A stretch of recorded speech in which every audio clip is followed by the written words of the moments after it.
السلام علیکم دوستو، انڈیا میں ایک بڑے عمر کے آدمی تھے، وہ فوت ہو گئے۔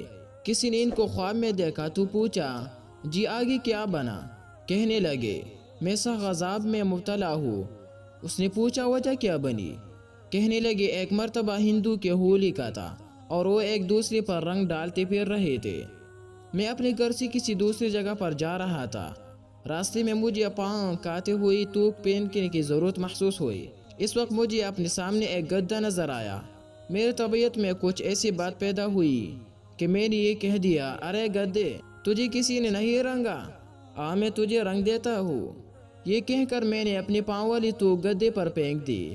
اللہ تعالیٰ نے میرے اس عمل پر پکڑ لیا کہ تم نے کافروں کے عمل کے ساتھ مشابہت اختیار کی، چنانچہ اس وجہ سے میرے قبر کو جہنم کا گڑھا بنا دیا گیا۔